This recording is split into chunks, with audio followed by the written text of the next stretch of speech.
Coup de chaud, coup d'éclat, coup de sang, coup franc. En Turquie, dimanche dernier, en Supercoupe, Fenerbahçe en bleu a décidé de débuter la rencontre avec son équipe junior qui quittera finalement le terrain après 3 minutes. Messieurs, pourquoi ? Alors, moi, je trouve ça formidable en termes de message, et en termes d'effet médiatique. Pourquoi ? Pour une simple et bonne raison. C'est que Fenerbahçe se sent floué.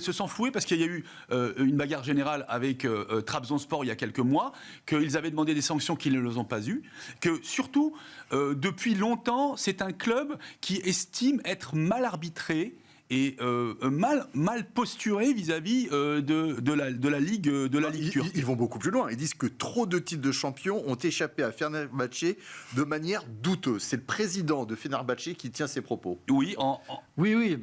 En fait, bon, pour connaître un petit peu, effectivement, avoir suivi quelques compétitions sportives en Turquie et puis surtout des matchs de foot, des matchs de l'équipe de France, de Ligue des Champions, etc.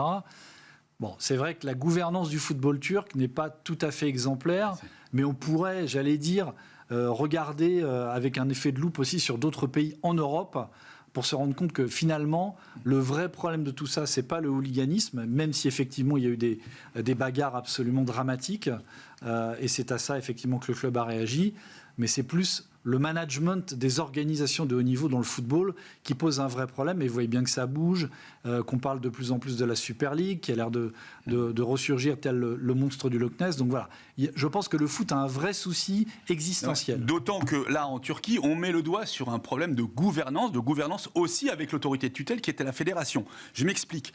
Il était question que la finale de la Supercoupe de Turquie soit à Riyad, en Arabie Saoudite. Il se trouve juste que ça coïncidait avec le centenaire de la Turquie laïque autour de Mustafa Kemal Atatürk.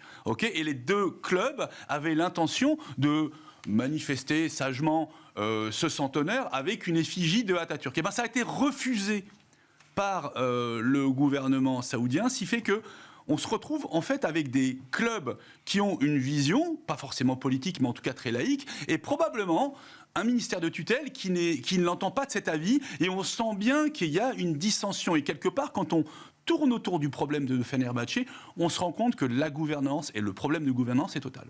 Oui, et pour ajouter à ce que dit Mickaël, qui est très juste, il y a aussi un problème beaucoup plus... C'est rare, hein. Pour une fois. Mais franchement, il était très bon là-dessus. Il faut le reconnaître. Il y a un problème global, mondial, qui a été soulevé, qui a été analysé par un politologue américain d'origine danoise qui s'appelle Michael Petersen et qui parle du besoin de chaos.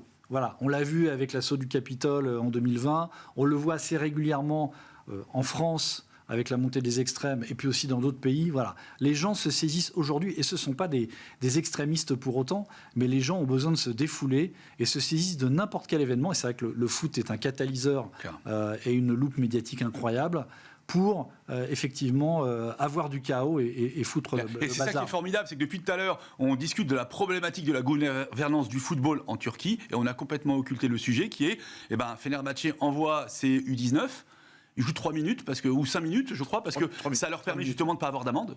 Donc d'avoir participé au match. Il y a eu un but de la part de Galatasaray, et puis le match est perdu. C'est-à-dire qu'ils ont sacrifié une demi-finale de Supercoupe pour le message. Bon, je dirais à suivre. Il est probable que dans cette émission-là, on ait à traiter les épisodes suivants de la Fenerbahçe Gate. Eh bien justement, ce sera à suivre sur Smart Sport.